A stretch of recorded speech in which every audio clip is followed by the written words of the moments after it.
Today we got Coachella Valley cold cases. These are the Coachella Valley's cold cases that have not been solved. So let's try to solve them. Maybe we can turn into some detectives. If y'all don't know about the Coachella Valley is famous for its festival, but is also famous for its multiple back in the day, gang violence and gun violence was very heavily here in the Coachella Valley, still very heavily here.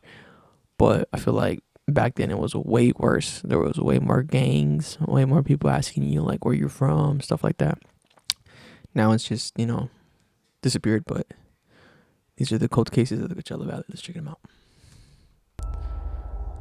I'm from the Coachella Valley, so you already know. It's gonna be good. Dozens of unsolved homicide cases across the RIP Coachella Valley. RIP to While all some the local police departments can RIP to all the lives and every case that has not been solved. Hopefully it gets solved soon in a timely manner. And RIP to the people, and prayers out to the victims. continue to pursue leads, many cases are at a standstill, leaving families without answers. But now we're revisiting those crimes. By bringing these cases back in front of the public, our goal is simple: help families find justice. Hopefully they do find justice one day, because that's sad. A chance to help. Like, knowing that your family died, one of your family members died, they never got justice. Each story you're about to hear will include where to send tips or information, because sometimes even the smallest detail can lead to a breakthrough in a cold case. Here we go. If y'all have any information, go ahead and reach out, y'all. So it was August 10th. It's the middle of our summer. And we were... August 10th is fucking hot. I wouldn't say a typical day, but it's just a summer day. When it's 1998. hot, things I was change. not born yet. People are on vacation. Some things slow down. But this day... Your boy was born in my 2001. partner, Lance Mueller, and I were called to a potential dead body that was found in a home. Further investigation revealed a person that was deceased and a victim of a homicide was Wendy Brandt. R.I.P. Police believe Wendy Brandt was murdered here at her home on Los Palos Road sometime between the evening of Sunday, August 9th and the late afternoon of Monday, August 10th, 1998. Police responded to Desert Star Ranch at about 6 o'clock Monday evening. It was a pretty horrific crime scene because unfortunately it appeared that there was a struggle. It appeared that, it was pretty violent, and That's a crime of passion. It had to be for sure somebody close to her that she knew. Somebody that obviously may have known her. Told you. Acquainted. I would gather that it was going to be an interesting case. She was 45, so she had to be like she was in her mid 40s, so for sure she hadn't done nobody wrong. She was partly naked, yes. It was somebody close to her. It was either like a boyfriend and an ex-husband or something. There's just and strangulation, bro, you gotta have passion to strangulate somebody. You're not gonna just put your hands over their neck and keep choking them until they you gotta have like anger towards that person to do that. amount of evidence that was collected at that. This is what Wendy's bedroom looked like after police combed the scene. Each marker you see here is a specific piece of evidence, like blood smears on the floor, latent prints, and even a shoe print at the bottom right corner of this photo. They say they believe someone Wendy knew came to her house. She let them in, and there was a violent struggle. There was no signs of a forced break-in. Wendy's two large protected dogs were found in another room away from the violent scene. We discovered some blood and further discovered her body. She was deceased and apparently had been so for the last 24 to 48 hours. It appears that it is a homicide. We're treating it as such. They started picking up things that she was well known. She was known by people in the equestrian world in our community. And it started obviously building into a life was taken. And there's family and loved ones and friends that care to know what happened. And our job is to find out who to be held responsible. I was angry because I wasn't there to be there for her. And it just, it was brutal. And now as the investigation continues, authorities, family, and friends want to know who killed Wendy Brandt and why. From what I know of her, there's no reason why anybody would ever ever cause to hate her or even be mad at her. Investigators You say see? she'd been seen on her ranch property during the day. She So it was for sure someone she knew, phone someone call close at to some her. point in the It's evening like for and sure. went to dinner with someone that Sunday night, but they don't know who. Catherine Carlson and Wendy Brandt were best friends. She was very happy, very fun-loving, very dedicated to animals. She was a dental hygienist, had carpal tunnel, so she made a decision to change her career, went back to school as a speech therapist, and was in the midst of getting a divorce. Oh, She had there it was. Her friend said it. The divorce. It was the ex-husband. married a guy named Come on now. Let's be Bill so for real.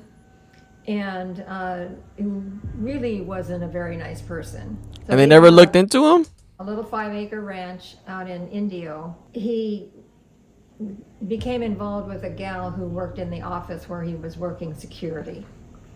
And he decided that he would rather be with her than Wendy. And so he kept pushing for a divorce and just kind of tore her apart. That I'm pretty Monday, sure she Wendy was going to take gonna everything be from him. starting an internship. Like, I'm in Hot Springs 1,001% at the sure. hospital. And that's why. And that's the night before she was killed. That's not a coincidence, y'all. That's not a coincidence. Don't let. I don't know how the Coachella Valley can be so stupid and not look into the husband, bro. Come on, bro. After years of investigation, no arrests are made, and the case goes cold. It's her husband. Her ex-husband did it. Come on. India police did review and analyze the case 10 years after Wendy's. It was disoriented at the crime scene. This was not a random act of violence that happened quickly. In my opinion, it took time, and it was a prolonged struggle. As soon as Jeremy became part of it, I went down and talked with him along with Mom, and he was so excited and so sure that he was going to be able to solve this, and I was really Never did. had some hope.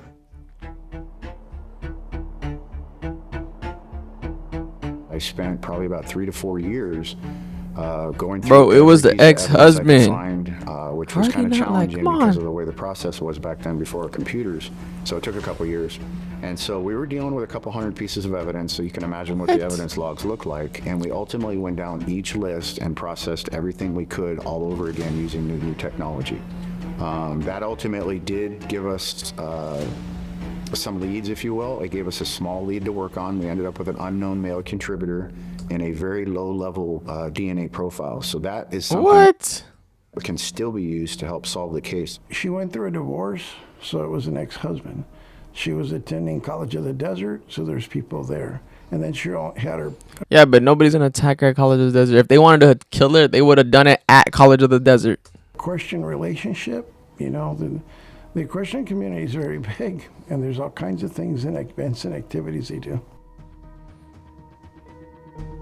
Bro, it's her ex-husband. See, Wendy's estranged husband, William Bill Hillman, was questioned. Let's see what Bill said. I always thought that her husband killed her.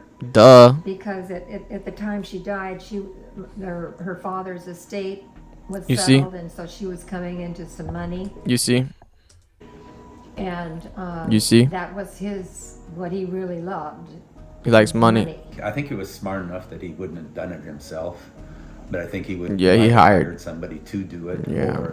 And he had a very shady background, from my understanding. It was a heroin addict at a young age. And just Oh, yeah, after he did it that. Happened. He wanted to meet with Mom and I. And he was just, saying over and over again, "You don't think I did this? You don't think I did this?" What? I said, that's kind of strange that Why would he even say that? he would be that way. But then he was talking about that he had a really high-powered lawyer, and he was not going to get blamed for this. Nah. What? Bill received 1.5 million in property. What? Nah. That dude did that shit. Fuck that Bill, dude. What the fuck? Nah, So what? the investigation into Bill is an obvious no-brainer. Everybody goes after the ex-husband, the ex-wife, whatever, during a divorce. They were in the Bro, middle he of a literally divorce. came into There was money. really nothing What? to show that Bill was the person. I think there was, in fact, some things to support that he was not. What? We do know that Wendy went to dinner with somebody, an unknown male. One dinner is not gonna get her killed. I promise you. At an Italian restaurant in the city of Indio the night before she died. We There's don't no know who that way. male was. However, we do know where Bill was. So we do know that that person was not Bill. And that was through initial interviews back in the day. Bill and can it was hire also through somebody, follow-up bro. interviews that I myself did. So I don't really rule him out, but I'm not looking at him as my primary. That's crazy. There was 2 other murders. I can't get into too much detail on them because those are open investigations. One was in the city of Palm Desert, one was in the city of Indian Wells. They were a little time before Wendy's murder, like approximately 10 years or more. However, there was extreme similarities in the crime scenes on one of them. The crime scene was almost a split image. The victim was found in the bathtub. She had ligature strangulation. The bathroom door was locked, but the body was dumped at 49 and 4th in the canal, right about a block from Wendy's house.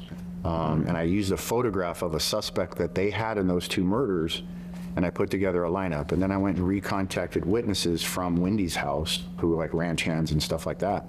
And they ultimately ID'd that person as being at Wendy's ranch on 2 different occasions. So now I have this potential serial killer, if you will, at Wendy's house sometime before she died, within the 6-month window, I think it was. There was 2 times that the witness remembered seeing that person.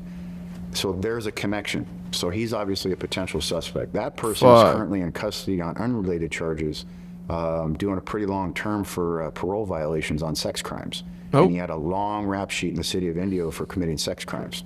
He did write that. A search warrant, obtained his DNA from the prison that he was housed at, and his sample was uploaded into the database through DOJ and tested against some of our evidence. What? Indio Wendy's police professor. responded to Desert Star Ranch at about 6 o'clock Monday evening after they received a call about a possible missing person. Anytime somebody goes missing, gets murdered, or something like that, we obviously look at who's the reporting party. And in this particular case, Wendy was reported missing by a school teacher. She was taking my She probably wasn't there. For some stuff that she wanted to get certified in. She probably wasn't there, and she's always there. Probably she's always at that ultimately school. Reported her missing from missing class on one particular day. I don't know about you, but I have kids. My kids stay home. They don't get reported missing. There was another detective back in 2000. And she doesn't know. What if like Wendy had told that professor, "Hey man, I'm gonna come tomorrow for this and this and this, and we're gonna do this. So don't let me forget. Please do not let me forget, because I have to be here tomorrow at this time to talk to you about this, or so we can discuss this." Like, what if come on, bro? Actually went and interviewed this college professor. The college professor did provide fingerprints, but unfortunately when they rolled the prints, they weren't usable. They kind of messed up on them. And when they recontacted him, he lawyered up. And so that was suspicious in itself. I get it though. I mean, but nobody ever went back. Nobody ever went back to get those prints redone, and then nobody ever got his DNA. His is the only DNA we have not got, but everybody else has been eliminated as a contributor, meaning the serial killer guy, the husband, the ranch hands, like he's the only one I've never got his DNA. If you look at the crime scene, you look at the way she was drugged down the hallway, the fight, the struggle, the attack, that's not money. To me, that's not money. That's crime of passion. Crime. Yeah. My family is my world, my joy. Detective Jeremy retired. What? Damn. Bro, retired without solving the case, bro. Should at least solved it, then retire. Come on, man. They could close the case. They could find the murderer. That's fucked. Well, that never happened. And so I understand now that Jeremy is no longer, has retired and is no longer with the force. So I've had absolutely no contact with anybody at all. It's always there, and it's always going to be there. Someday, hopefully, before I move on to another world, I get to see this get resolved. And then, I'd love to do another interview, but somebody's going to solve it. Gonna be there. Somebody's going to solve it. Trust me.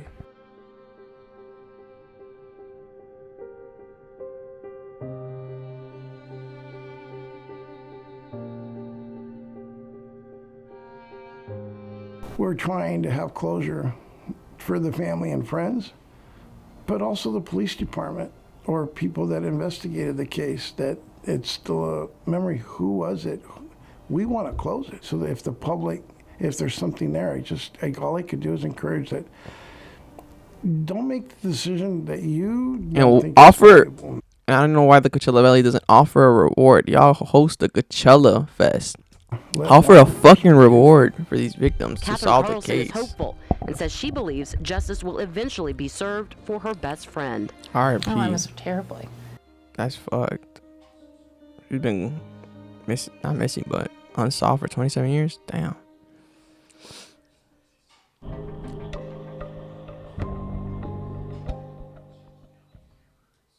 It was just, everything was what I would say perfect. What I thought was perfect until that day. Here we go. Case 2. That's unsolved. Oh.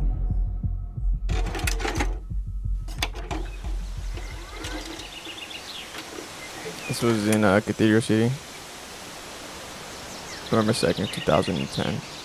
I was like, how old was I in 2010? So I was like probably like 11 years old, 10 years old, maybe 9.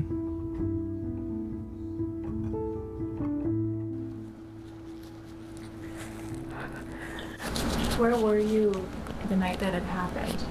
I had gotten out of work and I came to see her at her boyfriend's house because they were there to do laundry and they were going to come home. They were going to eat dinner at my mom's. Respectfully though, boy Moses.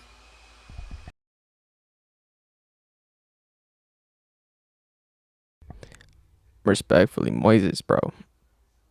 Not to be rude or anything, but he looks like a gangbanger. I was gonna pick them up. Not to be rude, R.I.P. though, but. And they weren't there.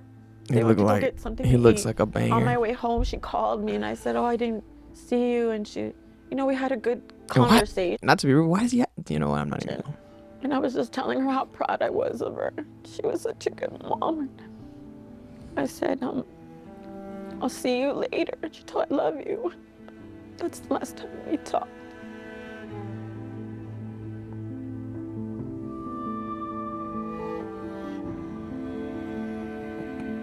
Your niece was walking from her name's her Janice. boyfriend's house with her baby. They were walking to my parents' house. My parents live on San Diego Drive, and they were walking with their baby who was 3 months old. They stopped because their friends lived in this house. Also, my mother's neighbor, Agustin, was walking to the Agua Caliente Park with his son. He had just gone off work, and they crossed paths. They saw their friends here. They stopped to say hi, and that's when we were told that what looked like a PT Cruiser came from San Diego Drive, turned onto Asistencia. From what we were told is, they said, "Where are you from?" Your niece was here with her baby in the stroller. All they seen was guns coming out, and they couldn't believe it. Damn. It was a drive-by. Do you remember what the car looked like? No, I don't know what kind of car it was. We just heard some shots fired. You just heard shots? Okay. Drive-by shooting in the Dream Homes neighborhood on November 2nd. Everybody tried blocking Eunice, and it seemed like everybody got hit. Her sister-in-law at the time, she was shot as well as the baby's father. He was shot multiple times. She was shot once, and it was in her head. Damn. 6 people shot in a drive-by shooting. 20-year-old Augustine Garcia and Yanis Mora died. We love her, we miss her, and it's been a really, really, really hard year. So the first officers that arrived on scene were met with basically chaos. There was 40 to 50 people that were in the street. They observed people who had been struck by gunfire, who were injured. There were people being carried to the officers, pleading for help. And my parents heard the commotion. They were with my daughter. They got up and they came to me. And they didn't even have to say anything. I saw the blood on their clothes, and I knew she was gone.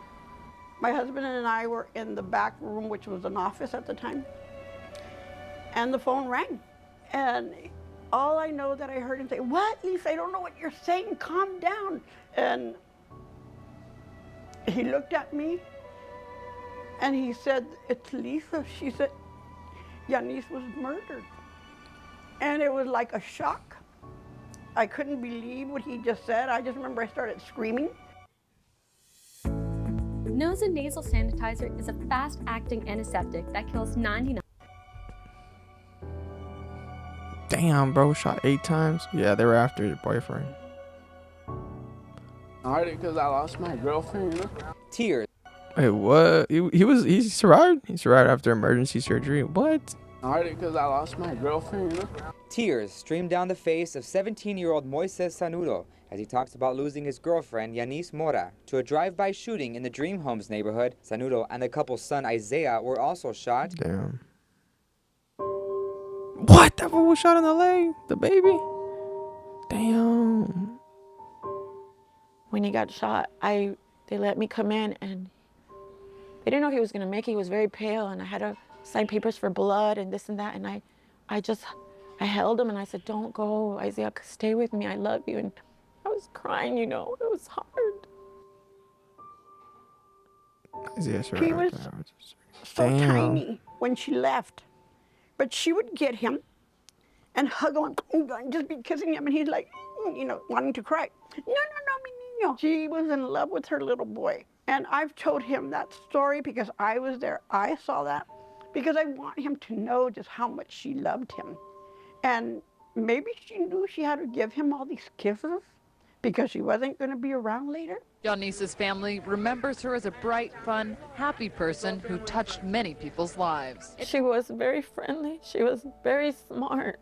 She The cool loved part hard. about She it, I feel like the cool part about it is, I feel like their killer was there at that was funeral. loyal. She wanted to be a probation That's the officer. cool She wanted part. to help kids see that people care and they want you to change your life. And she loves soccer. She's great. She's great at sports. She loved to play soccer.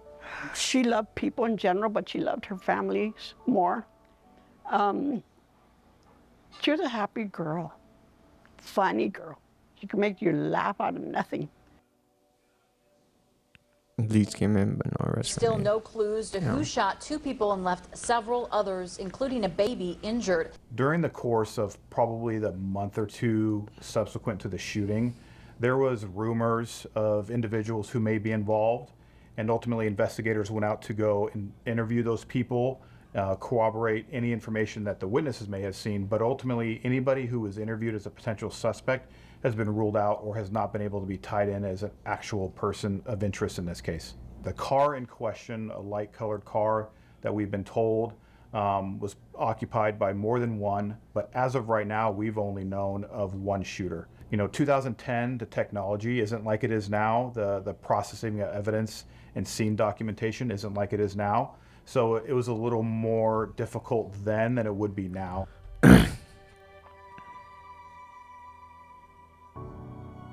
I feel like, and back then there was no cameras nowhere. Now there's cameras everywhere. Augustine was somebody's dad, somebody's brother. You know, Yanis, this has been so hard on us because their children are old enough to ask what happened, and we can't give them those answers. Cathedral City Police say they have no suspects and the case is at a standstill. I'm sure there are people, maybe not as specifically in that community right now, but who were there then, who probably know more than what they do. Oh, for sure. With a case like this is probably the biggest key to put this case together, is for people who know information, who were there, who have seen, or even others who were loosely affiliated with potentially the suspects. We need people to come forward, and ultimately we need that community support and help to put this case together. Knowing Yanis, she was bigger than life. I mean, everybody says that, but this little girl could touch anybody's heart. And for this to go on, and her son growing up, not even knowing her, it's heartbreaking. It's heartbreaking seeing the whole family and just feeling the void of her every day. It's every day we feel it. We want justice. It's not asking for too much. You know, we want answers. I would like for somebody to go in and with a fresh set of eyes, unbiased, and try to give us answers and solve this case. When people do things like this, it doesn't just affect the person you did it to. It affects all the people that love that person. I don't want street justice. I want someone to go to prison. And I want them to see what they did to me, to my family, to my grandson. That he was raised without his mother that loved him very much.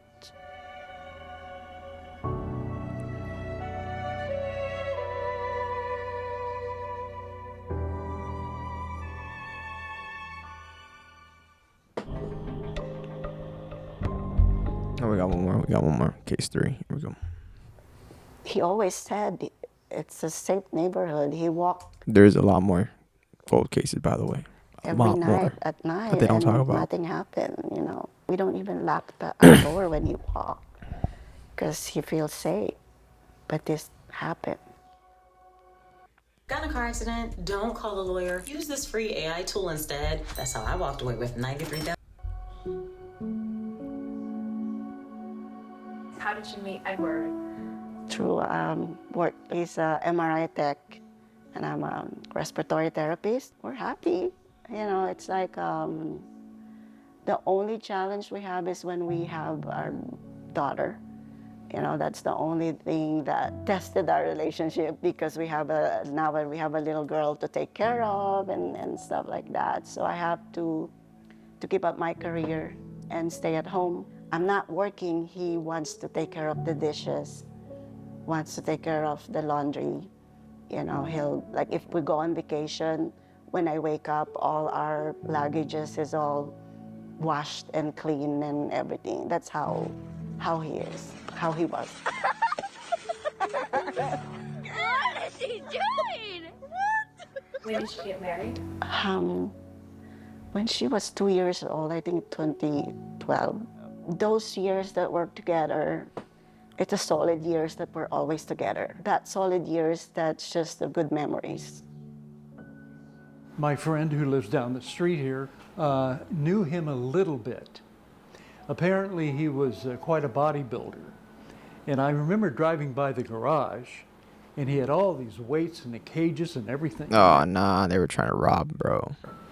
And my friend told me that Ed was in superb condition and had talked to him. He's a very nice guy. He always stay on his night shift.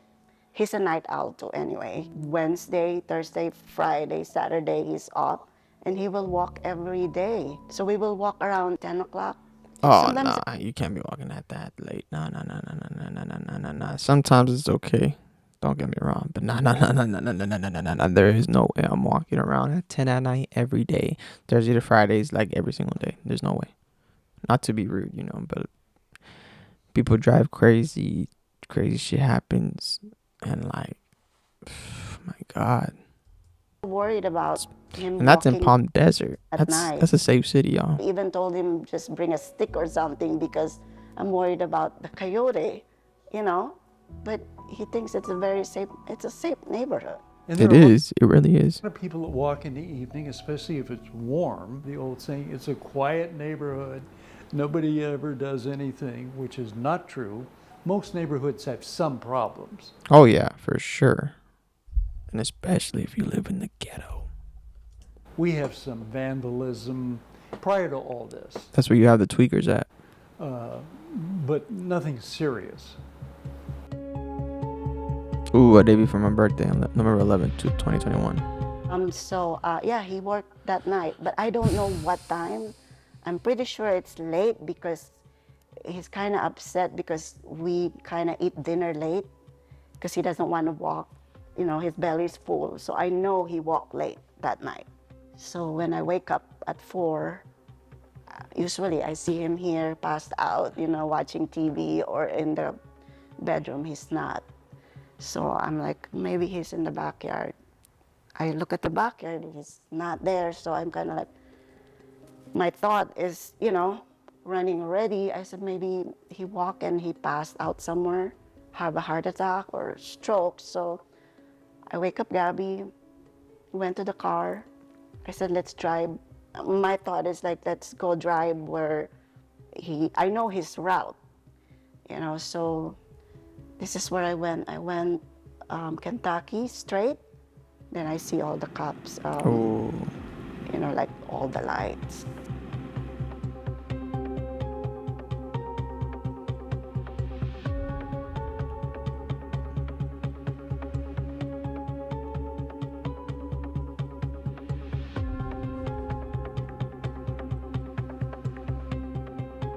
So it was the next morning.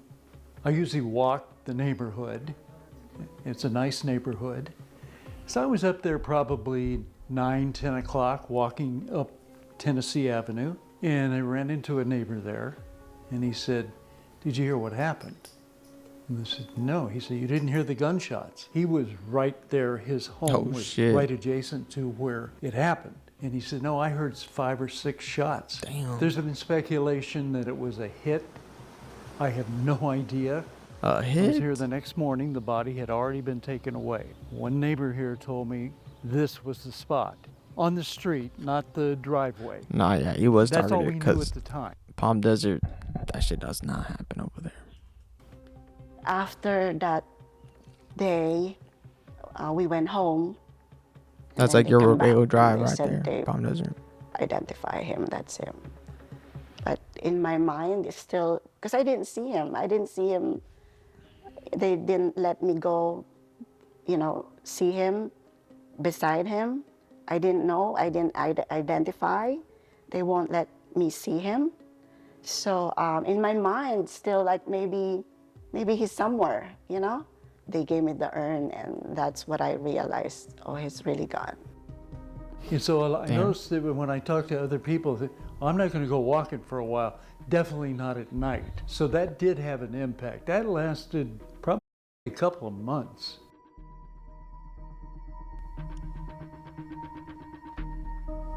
Oh.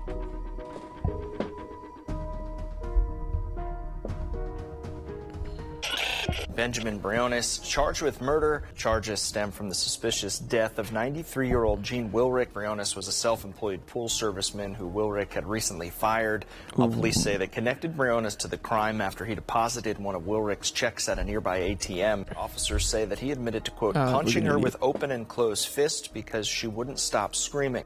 People were talking about that one too. They had apprehended the murderer at that point. So you could kind of say, all right, we can relax on that one, but is this a trend? Who's next? So yeah, it was edgy for quite a while.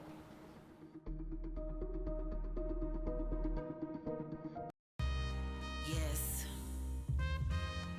it's me again. I don't think it's connected either. Because every time I call, all they said is they're following up some lead, but they can't tell anything to me. The only thing I really remember is he told me that your husband's not doing anything bad. He's a good man. Because I guess some people get killed because they did something. So that's the only thing he can tell me, assure me.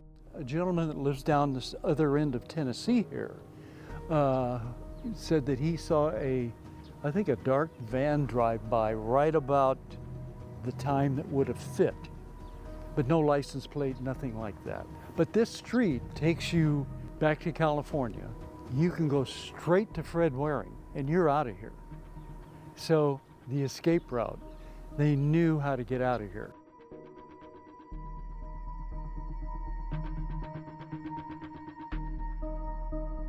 Maybe someone knows something, or maybe they think it's a small things, but it's not. They can call the cops and say what they think may be important or maybe can help. People can only hide so long. Somebody else knows something. It's almost always the case, but they don't always speak up. Maybe they're afraid to.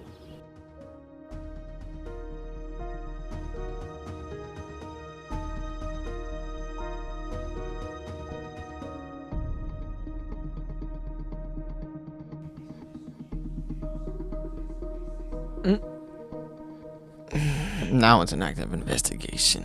For me, I'm just leaving it up to God.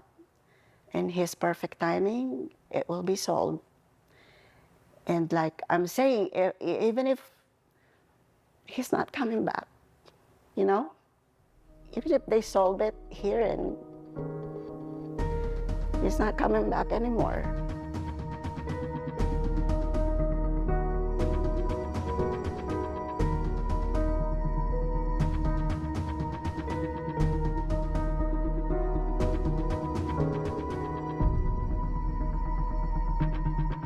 Again. Like, comment, subscribe, grab a KJ, no one, we're out. Bye. Have a great time.